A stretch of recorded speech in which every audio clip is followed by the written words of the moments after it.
Okay pa ba mag-power bank? Minsan hassle pa nga kasi pag nag-charge ka, yung wire lalawit-lawit or abala sa bag, sa bulsa, or kung kahit hawak mo. Pero meron ako na-discover na power bank na meron dalawang option, or pwede rin yung traditional na wired, kaya mas malinis at madaling i-organize.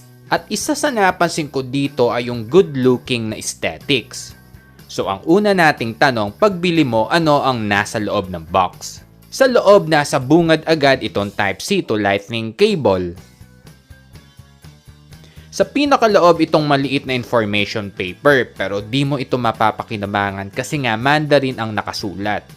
Next, punta na tayo mismo dito sa unit. Itong na-unbox natin, ito yung color na ice cream. Available din ito sa blue at black. Sa harap or yung pinaka-face ng power bank, itong bilog na yan yung para sa wireless charging. Or ako, ang tawag ko dito ay magnetic charging. Pwede yan sa iPhone at smartwatch. Pero iOS lang itong feature na ito. Tatlong combo pala yan sa iPhone, EarPods at Apple Watch. Sa naiintriga, baka naman kahit hindi Apple Watch pwede. Sinubukan ko na yan pero wala talaga ayaw.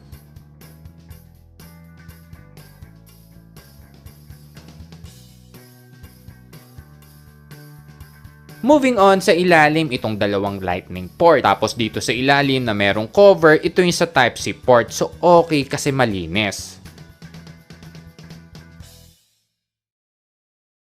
Dahil meron Type-C cable, pwede ka naman talaga dito rin mag-charge ng Android na smartphone. So itong cable, kasama ito sa package, so di mo na kailangan bumili. Sa left side, itong power button.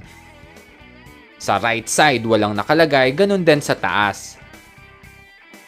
Next, power on na natin. So dito sa ilalim yung indicator light. So ang claim nito, 10,000 mAh ang nandito, tapos 20 watts para sa wired.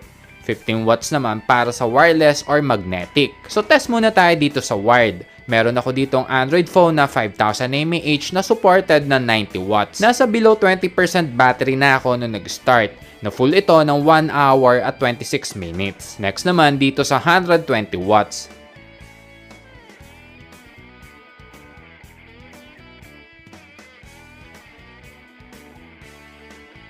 So guys, kaya rin niya yung 120 watts. Ngayon naman, dito naman sa iPhone, so gagamitin natin dito yung wireless na feature. So napaka-convenient niyan. Tapos kapit yung magnet, malakas, hindi yan basta matatanggal. Conclusion, based sa presyo, sa pwede mo magawa dito kasi nga pwede sa Apple Watch, EarPods at iPhone na naka-wireless at pwede rin naman sa regular charging sa Android na smartphones.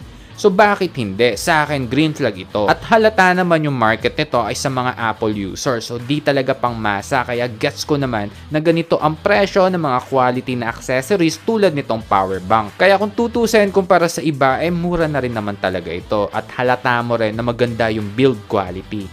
So yun lang guys, hanggang sa mga susunod na mga quick review. Ako sige, Guess Mo, a peace.